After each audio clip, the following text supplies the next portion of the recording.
From Blachowicz's knockout-riddled record in the UFC to Pereira's doomed debut in the light heavyweight division, here's why Jan Blachowicz will destroy Alex Pereira at UFC 291. After getting brutally knocked out by Israel Adesanya, it seems like Pereira doesn't think he'll share the same fate again with Blachowicz. But Jan's UFC history says otherwise. You see, the Polish fighter isn't the ideal opponent if you're trying to make a comeback, because Jan's an absolute powerhouse in the light heavyweight division, and he's proved his worth with his crazy punching power.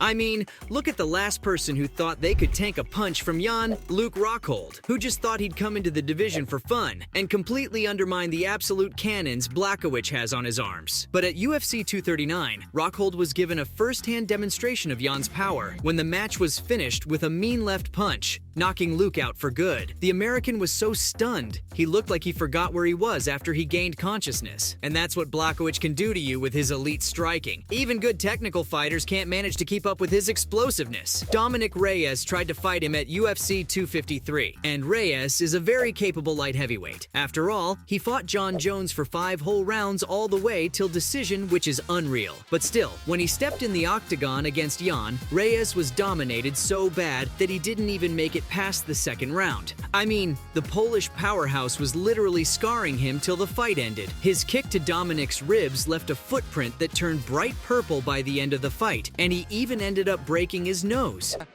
Derecha, de repente viene otra derecha que no la agarra muy bien,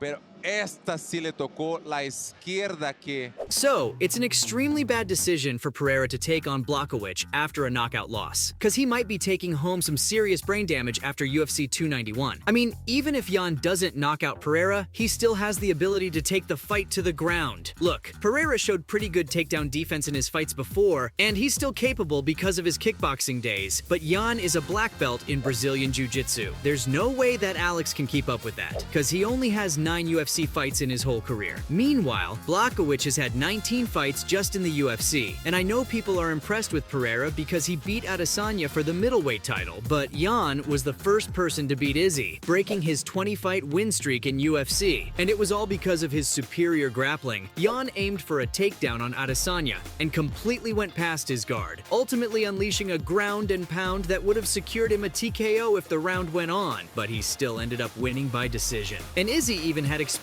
fighting grapplers during his time in the MMA, but Pereira doesn't even have that going for him. So that only means one thing: Pereira is going to get manhandled. Especially with Jan's bulky and wide body type, he's a very tough opponent to wrestle with. So all things considered, Alex's best chance is to miraculously knock Jan out before the match goes to the ground. And I think it's safe to say those chances aren't very high, because his usual fighting style is not going to work on Jan. So Pereira better have some master plan up his sleeve. You see, people like to consider Pereira a technical fighter, since he uses his power to dismantle his opponents throughout the match. And he truly is a devastating knockout artist in both MMA and kickboxing, no question. But even the best weapon in his arsenal might be completely useless at UFC 291, because Pereira relies heavily on his leg kicks, and for good reason. After all, he's collected many victims using them. If they don't outright have his enemies rolling on the floor holding their shins, they still limit their opponent's footwork and kicking ability. But Jan, on the other hand, is known to have the best defense against leg kicks in the UFC. After all, he's beaten one of the strongest legs in the game, Alexander Rakic. Jan was outclassing him in leg kicks so flawlessly that Alexander's whole left calf started to swell up. Blachowicz won after Alexander's leg eventually got worse, making the referee stop the fight. Even Izzy couldn't faze the Polish fighter with his legendary leg kicks, even though he's a world-class striker. With Jan's massive, invincible legs, Pereira might need to think of another strategy to beat him. I mean, Alex can't even use his size as an advantage, like he usually does with his 6'4" frame, towering over opponents while using his long reach to keep them at a distance, because Jan has an equally dominant height and a bulkier frame on top of that. With his BJJ and expert striking, Jan definitely knows how to close the gap too. So Alex is running out of options for what he can rely on in his arsenal. If it does turn into a slugfest, and the whole match comes down to a series of punches, Pereira might not be able to take on the damage Blachowicz unleashes. He's somehow consistently maintained an iron chin with no sign of cracking anytime soon. But ever since Alex's fights with Izzy, people have started doubting Pereira's ability to take a punch. It seems like all his brutal kickboxing matches are finally having their effect on his chin, cause his first fight against Adesanya was a rocky battle already, where Izzy consistently knocked him off his game with well-placed strikes, stunning Pereira from time to time. He almost got knocked out in the first round but was saved by the bell. His chin ultimately gave in though in the second fight cause he got sent to the Shadow Realm by Izzy. And the last stylebender doesn't even have Blachowicz's explosive punches, and yet he still managed a knockout. So if Pereira has such a blaring weakness, Jan is going to pop his head off if he lands a punch. Now I know both Alex and Jan have some of the strongest striking power the UFC has ever seen, but even if Pereira's power somehow gives Blachowicz a hard time, there's no way Alex won't immediately crumble in the face of his punch. I'm sure Pereira asks himself why he took this fight every day he goes into training. After all, this is a really bad time in his career to take on such a risky fight. Usually, when a fighter gets knocked out the way he did, the best decision is to lie low for a long time before taking up another fight. Because not only is it bad for the fighter to go out there and repeatedly get concussed, but fighters also need time to get out of the mental state of losing their last fight. It's especially important because some fighters just aren't the same after certain losses. I mean, just look at Tony Ferguson's career after the Justin Gaethje fight, and you'll know what I'm talking about. Not only is it too early to get back in the game, but his comeback is against a win-starved Jan Blachowicz. After being so close to winning the light heavyweight title to Magomed Ankalaev at UFC 282, Jan had to face the most unsatisfying conclusion to a title match, a draw. So being the warrior he is, Jan instead decided that this draw was as good as a loss for him. That being said, he's going to put it all on the line for his next fight. And unfortunately for Pereira, he's trapped like a deer between Blachowicz's headlights, especially with this being his debut fight in the light heavyweight division. It's well known by now that Pereira was a bully in the middleweight division. With his huge size compared to his competition, he'd take on an insane weight cut of around 40 pounds only to go back to 220 pounds by fight night. So everyone he'd been fighting up until now was severely outmatched in size, and Izzy still managed to beat him with that handicap. Now that his weight cut has gotten too difficult to pull off consistently, he's moving up to the light heavyweight division to be welcomed by Blachowicz's Polish fists. So technically, this is the first time the Brazilian is fighting someone actually his own size, and to make things worse, has no experience in this new weight class. Sure, he might be able to focus more on his training than his weight cut now, but Alex will have to figure out how his body moves in a new weight class and fight his biggest opponent yet, all at the same time. On the other hand, Jan can teach a masterclass on the light heavyweight division with all the experience he has in it. All things considered, fighting Blachowicz might just be the worst decision Pereira could have made in his career. So from Pereira's doomed debut in the light heavyweight division to Blachowicz's knockout-riddled record in the UFC, that was why Jan Blachowicz will destroy Alex Pereira at UFC 291.